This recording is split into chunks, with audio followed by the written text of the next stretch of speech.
भूले। शशि बहुत ही अच्छा आदमी था। गांव में हर एक इंसान की मदद करता था। ये क्या शशि, इतने सुबह सुबह कहाँ जा रहे हो? किसी ने काम के लिए बुलाया है क्या? वो बढ़ई चंद्रा ने बुलाया है दादी। तालाब से माटी लाने के लिए मुझे सहायता के लिए बुलाया है उन्होंने। वो तो ठीक है, तुम सब लोगों की मदद कर रहे हो, पर क्या जब तुम्हें जरूरत होगी तो कोई तुम्हारी मदद के लिए आएगा बेटा? मुझे तो इस बात की कोई उम्मीद ही नहीं है, तुम बताओ। वो लोग सहायता करें या ना करें दादी, मैं तो सच्चे मन से उन लोगों की सहायता कर रहा हूँ। चंद्रा काका 60 साल के बूढ़े हो गए हैं। इस उम्र में वो तालाब से माटी उठाकर नहीं लेके आ सकते हैं दादी, इसीलिए मैं उनकी मदद करने आया हूँ। ठीक है, ये बताओ, खेती बाड़ी छोड़कर तुम बढ़ई का काम सीख रहे थे ना, उसका क्या हुआ? वहाँ जा रहे हो? हाँ दादी, हमारी तो 1 एकड़ ही जमीन है और वो खाने पीने का खर्चा भी नहीं निकाल पाती है। इस वजह से जमीन का पट्टा मैं मुखिया जी को देके बढ़ई का काम सीखने जा रहा हूँ। अभी अभी तो वो काम मेरे समझ में आ रहा है और 2 दिन बाद शहर के जमींदार के यहाँ काम करने जा रहे हैं। वहाँ पे टेबल, कुर्सी, खिड़की, दरवाजा सब कुछ बनाना पड़ेगा हमें। तब तो मैं बहुत अच्छी तरह से काम सीख सकता हूँ ना दादी, और थोड़े दिनों के बाद मैं अपने आप ही काम करने लगूंगा ना। ये सब तो ठीक है बेटा, कोई काम तो ठीक से अच्छे से सीख लो, भलाई करने से कुछ नहीं होगा। ठीक है दादी, सब्जियाँ लेकर आया था मैं, दोपहर में खाना खाने के लिए आता हूँ घर पे, ठीक है? इसके बाद शशि अपने घर से निकलकर चंद्रा के पास जाता है। अरे चंद्रा काका, माटी लाने के लिए आप तालाब जा रहे हो क्या? हाँ हाँ आओ शशि, मैं तुम्हारा ही इंतजार कर रहा था, चलो चल कर आते हैं। ये क्या है काका, इतनी उम्र में भी आप जब देखो काम करते रहते हो। आपका बेटा तो शहर में अच्छी सरकारी नौकरी में भी है, तो फिर आपको ये काम करने की क्या जरूरत है चाचा जी, बताइए। जब तक मेरे बाजुओं में ताकत है तब तक मैं ऐसे ही काम करता रहूंगा बेटा, किसी पे बोझ नहीं बनना चाहता। और तो और ऐसे ही काम करता रहूंगा तभी तो तंदुरुस्त रहूंगा ना, वैसे भी खाली बैठने से क्या फायदा। 2 दिन से मेरी तबीयत ठीक नहीं है ना, इतना वजन नहीं उठा पाऊंगा, इसलिए थोड़ी तुम्हारी मदद मांगी, नहीं तो मैं अपने आप जाके माटी ले आता। ये सब मुझे पता है चंद्रा काका, चलो हम तालाब के किनारे तो आ गए, माटी लेकर वापस चलते हैं। इसके बाद चंद्रा, शशि दोनों मिलकर तालाब से मिट्टी लेने जाते हैं। मिट्टी लाकर उन्हें शशि के घर पर रख देते हैं। तुमने आज मेरी बहुत मदद की, ये लो एक पीतल का सिक्का। ये क्या है काका, आपकी तबीयत ठीक नहीं थी इसी वजह से तो मैंने आपकी मदद की ना, अपने पास रखिए, आपके काम आएंगे। ठीक है काका जी, मैं चलता हूँ, अगर जरूरत हो तो अगले हफ्ते भी बुला लेना। और आप अकेले तालाब के किनारे मिट्टी लाने मत जाना काका जी, मुझे मदद के लिए बुला लेना, मैं आ जाऊँगा, ठीक है? इस तरह शशि गांव के हर लोगों की उनके काम में मदद किया करता था। एक दिन की बात है। दादी माँ, मैं शहर जा रहा हूँ जमींदार साहब के घर पे काम करने के लिए, तो मुझे आने में 5 दिन लग जाएंगे, तो आप अपनी सेहत का ख्याल रखिएगा और आप सतर्क रहिएगा। इसके बाद शशि काम के लिए शहर जाता है। इसके अगले दिन की बात है। अरे बद्री, जल्दी चलना, सुबह होने वाली है, अभी हमें गांव पहुंचने में बहुत देर लगने वाली है, ठीक है? कुछ नहीं सोच रहा क्या करें। हाँ भीमा, अगर इस चोरी के माल के साथ हम लोग पकड़े गए तो सिपाही जाकर हमको कारागार में बंद कर देगा। अब इस चोरी के माल को हमें तुरंत ही कहीं न कहीं छुपा देना चाहिए। जल्दी से एक अच्छी जगह ढूंढो भीमा, जहाँ हम इसको छुपा सके। पास में कोई अच्छा सा घर देख के वहीं छुपना ठीक रहेगा, वरना चोरी के माल के बारे में पता चल जाएगा, रात को सामान वापस ले आएंगे। अरे भीमा, कौन इन बोरियों को अपने घर में रखने देंगे? अगर किसी ने इन बोरियों के बारे में पूछ लिया तो हम उसको क्या बताएंगे? यहाँ पर एक बुढ़िया अपने पोते के साथ रहती है, हम उनके घर जाएंगे। अच्छा, तो वो तुम्हें पहले से ही मालूम है क्या? लेकिन उनके घर पे रखेंगे तो कुछ दिक्कत तो नहीं होगी ना भाई? उस बुढ़िया से मेरा कोई ताल्लुकात तो नहीं है, मगर उनके घर में इस चोरी के माल को कैसे रखना है मुझे पता है।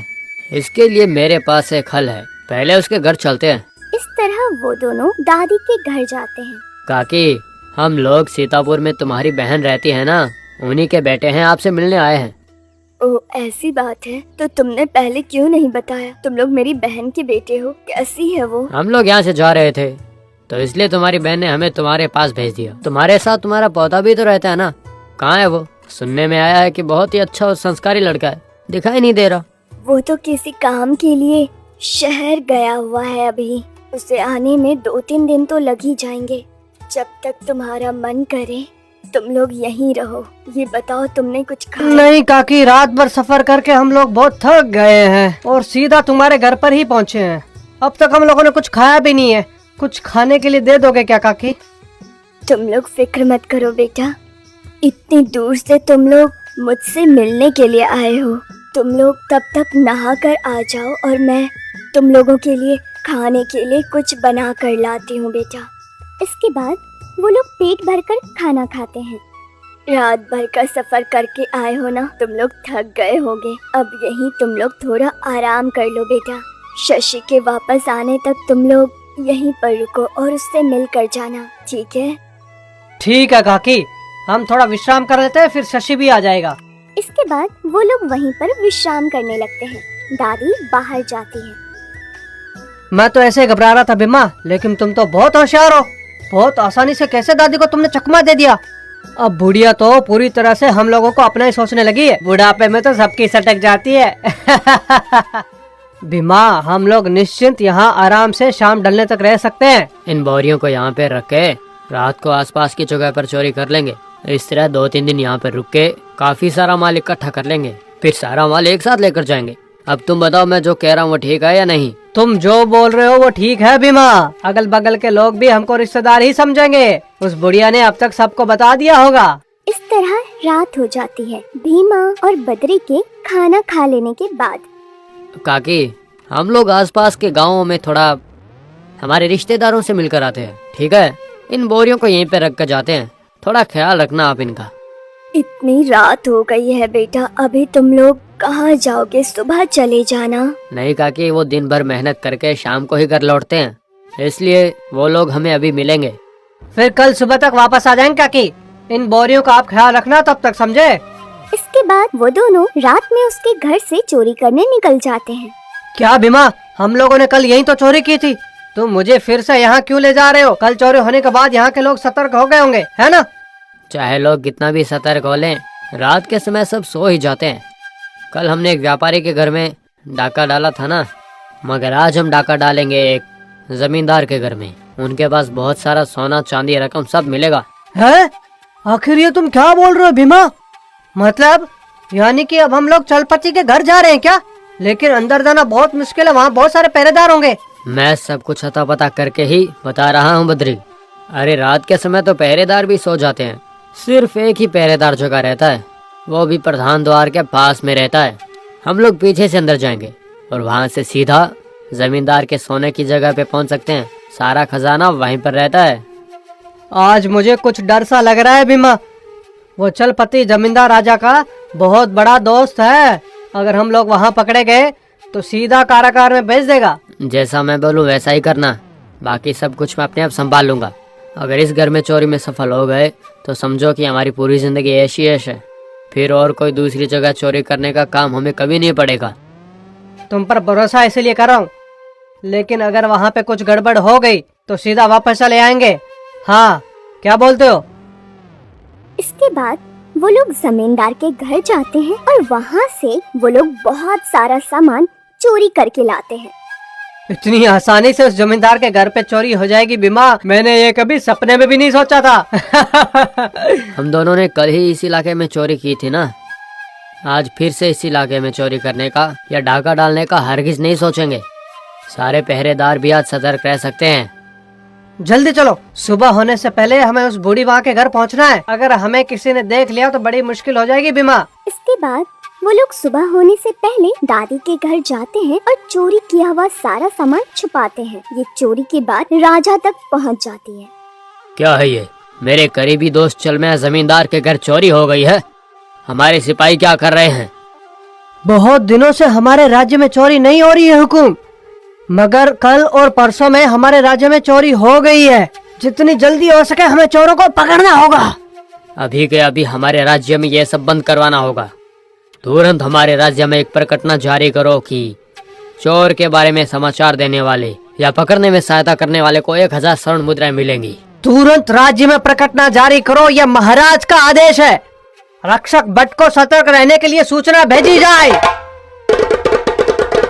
सुनो सुनो सुनो सभी लोग सुनो, हमारे राजा जी के बहुत अच्छे दोस्त चलपति जमींदार के घर चोरी हुई है। जो भी व्यक्ति उस चोर के बारे में पता लगाएगा या पकड़ने में सहायता करेगा, उसे राजा जी की तरफ से 1000 स्वर्ण मुद्राएं इनाम में मिलेंगी। इस तरह राजा के कहने पर मंत्री ने इनाम के बारे में विस्तार से प्रचार करवा दिया। इसके बाद भीमा और बद्री इस समय यहाँ से बाहर जाना हमारे लिए उचित नहीं होगा।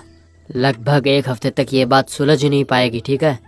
तब तक हमें काकी के घर में ही रहना पड़ेगा। हमारा इस समय बाहर जाना बिल्कुल भी उचित नहीं होगा भीमा। मेरे हिसाब से 1 हफ्ते तक बाहर नहीं निकलेंगे, तब तक ये बात सुलझ जाएगी।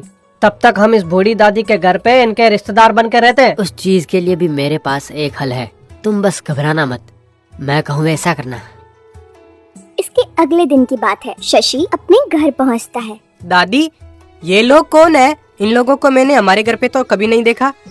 ये दोनों मेरी बहन कांता के बेटे हैं, यानी तुम्हारे चाचा हैं। इनका नाम है भीमा और बद्री। ओह, ऐसा है क्या? मैंने इन लोगों को पहले कभी नहीं देखा है, इसलिए नहीं पहचाना। हाँ, तुमने सही कहा बेटा, तुम्हें भी कभी रिश्तेदारों के घर में आते रहना चाहिए, नहीं तो ऐसे ही तुम रिश्तेदारों को कैसे पहचान पाओगे। एक बार दादी को भी हमारे घर ले आना। मैं और दादी जरूर आएंगे। वैसे आप लोग काम क्या करते हो? हम लोग खेती बाड़ी करते हैं। वैसे अभी काम है नहीं ना, इसलिए रिश्तेदारों में घूम रहे हैं। सबसे पहले तुम्हारे ही घर आए हैं। काकी ने बताया कि तुम शहर गए हो। अच्छा छोड़ो, वो सब तो ठीक है, ये बताओ कि तुम क्या करते हो? वैसे मैं पहले खेतीबाड़ी का काम करता था यहाँ पर उससे तो हमारा कुछ भी सही से गुजारा भी नहीं हो पाता था, तो मैंने वो जमीन पट्टे पे मुखिया जी को दे दी और मैं अब हमारे गांव में ही बढ़ई का काम भी सीख रहा हूँ। ओहो, तो तुम एक बढ़ई हो, है ना? तुम हमारे बहुत काम आने वाले हो, ठीक है? हाँ। हाँ, अगर आपको कुछ काम हो तो बताइएगा, चुटकी में काम कर दूंगा मैं। खेतों में काम आने वाले शकट, हल जैसे वस्तु को बनाने में भी मैं अब निपुण हो गया हूँ। ठीक है, तुम सफर करके थक गए होगे ना, कुछ खा के आराम कर लो, हम लोग बाद में बात करते हैं। वो लोग वहाँ से बाहर निकल जाते हैं। कुछ दूर जाने के बाद देखो बद्री, ये शशि हमारे बहुत काम आने वाला है। हम लोग इसको भी साथ लेके जाएंगे कल से, और इससे हम पता है क्या करवाएंगे? इससे दरवाजे खिड़कियां बहुत आसानी से तोड़वाएंगे। ठीक रहेगा ना? मुझे एक बात बताओ भीमा, वो कैसे मानेगा हमारे साथ चोरी करने के लिए? ऊपर से उसको तो चोरी का काम आता भी नहीं है। हम उसे चोरी के लिए नहीं बोलेंगे। अब हमारे पास जो भी माल होगा उसको हम लोग हाथ में पकड़ के दूर ले जाना ठीक नहीं है, इसलिए शशि से मदद मांगेंगे। वो बहुत भोला लड़का है। इसके कुछ देर के बाद वो लोग दादी के पास जाते हैं। देखो काकी, शशि को हमारे रिश्तेदारों में कोई नहीं जानता, इसलिए हम चाहते हैं कि उसे रिश्तेदारों से मिलाने के लिए हम दोनों उसे हमारे साथ ले जाते हैं। उसे भी समाज के बारे में पता चलना चाहिए, शायद उसके आगे जिंदगी में काम आ जाए। आगे से किसी को ना कहे कि मैं आपको जानता नहीं।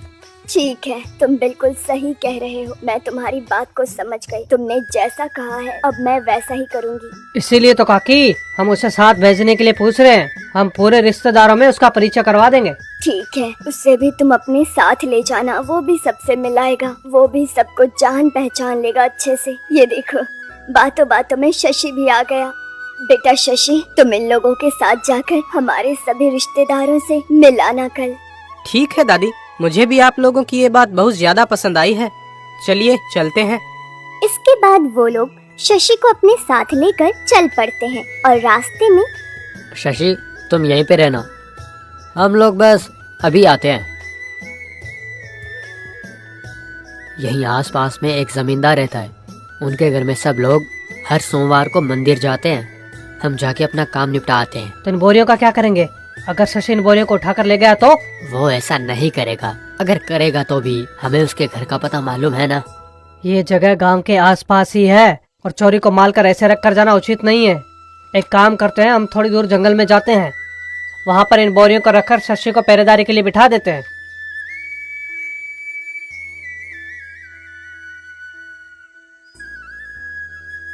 इसके बाद वो लोग शशि को एक पेड़ के नीचे बैठा देते हैं। शशि, जब तक हम आए तुम तब तक यहीं रहना। इन बोरियों का अच्छे से ध्यान रखना, किसी भी हालत में इसे खोल के मत देख लेना। हमें आने में थोड़ी देरी हो सकती है, ख्याल रखना। अब आप जल्दी आएंगे ना? मुझे बहुत भूख लगी है। जब आप वापस आ जाएंगे तो हम एक साथ बैठकर खाना खाएंगे। इस प्रकार वो लोग शशि को वहाँ पर छोड़कर चले जाते हैं। बहुत समय बीत जाता है। ओहो, वो लोग तो अभी तक नहीं आए। कितनी देर हो गई है उनको।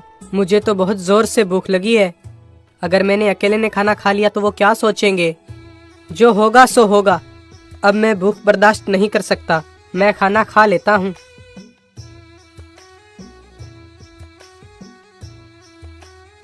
इसके बाद शशि भोजन करके इधर उधर घूमता रहता है। दूर से उसे सिपाही देख लेते हैं और उन्हें उस पर शक होता है। वो लोग आपस में बात करते हैं। देखो वहाँ पर कोई है, उसके पास लगता है कुछ बोरियां भी है। मुझे तो वही चोर लग रहा है। अगर तुम्हें लगता है कि वही चोर है तो चलो चलते हैं। चलो, मुझे भी वो कोई चोर लग रहा है, चलो उसे जाके पकड़ते हैं।